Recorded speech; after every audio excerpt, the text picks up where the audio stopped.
안녕하세요. 책도서관 배영현입니다. 오늘은 그 책 읽어주는 남자 컨셉으로 해서 다른 거 안 하고요. 순수하게 그 책만 좀 읽어보겠습니다. 요 가르침이 곧 배움이고 배움이 곧 가르침이다. 교학상장.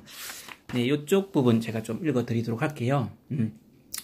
새로운 것을 배우고 질문하기를 주저하지 않는 용기. 학문. 미미호학, 불치하문, 영민하고 배우기를 좋아하며 아랫사람에게 묻기를 부끄러워하지 않는다. 노노에 나오는 말씀입니다. 노노 공야장에 실려있는 명구절이다. 먼저 공야장에 실려있는 전문을 보자. 자공이 공자에게 물었다. 공문자는 어찌하여 문이라는 시호를 받게 되었습니까? 공자는 대답했다. 영민하고 배우기를 좋아하며 아랫사람에게도 묻는 것을 부끄러워하지 않았기에 문이라는 시호를 받게 된 것이다.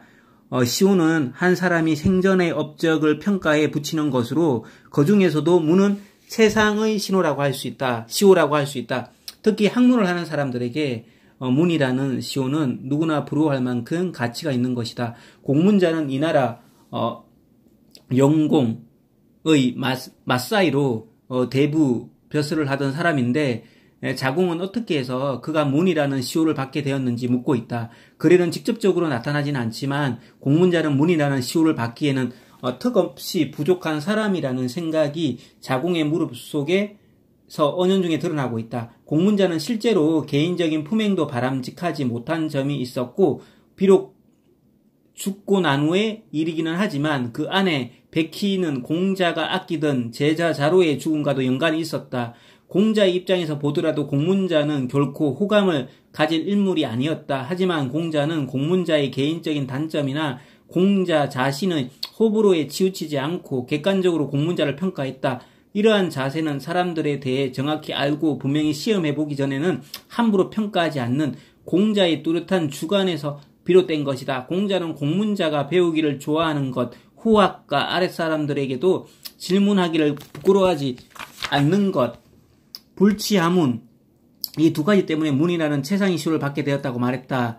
배우기를 좋아하고 질문하기를 부끄러워하지 않는 태도는 학문을 하는 데 있어서 가장 핵심적인 두 가지라고 공자가 항상 강조하던 것이다. 공자는 다른 어떤 것보다 공문자의 이러한 덕목을 높이 평가하고 인정했다. 학문을 추구하는 데 가장 필요한 전제는 모르는 것을 묻는 자세다. lem표를 보면 공부에서 가장 귀한 것은 의문을 갖는 것이다. 의문을 가지면 해답이 열린다고 실려있다. 진정으로 배움을 갈구한다면 신분이나 체면에 제약받지 않고 모르는 것을 물을 수 있어야 한다는 것이 공자의 신념이었다. 또한 가르침과 배움에는 결코 차별이 있어서는 안 된다는 유교무류의 공자 철학에도 정확하게 부합되는 것이다. 오늘날 학교를 졸업한 성인들이 공부하는 목적을 크게 두 가지로 둘 수 있다. 하나는 자신의 일과 직업에 도움이 되는 전문 지식을 얻기 위한 공부이며 다른 한 가지는 자기 성찰과 자기 완성을 위한 인문교양 공부다. 물론 배움을 추구하는 것은 그 자체가 귀한 일이기도 하지만 성공을 위한 공부와 더불어 자신의 삶을 더욱 의미 있게 만들 수 있는 공부도 조화롭게 할 수 있어야 한다. 어른다운 품격을 갖추기 위해서 반드시 필요하기 때문이다. 공부를 어떤 수단으로 삼든 공부하는 사람과 공부하지 않는 사람은 분명히 큰 차이를 보이게 된다. 당장은 차이가 미미하다고 해도 시간이 흐름에 따라 그 차이는 크게 벌어진다. 조직도 마찬가지다. 직원들 개개인의 공부는 조직의 미래에 투자하는 것이다. 성공하는 조직, 발전하는 기업은 반드시 직원 교육을 가장 중요한 이념으로 삼는다. 이런 조직들이 남다른 결과를 만들어낸다. 스스로 공부하는 환경을 만드는 조건은 후배들이 선배들에게 스스럼없이 묻는 자세다.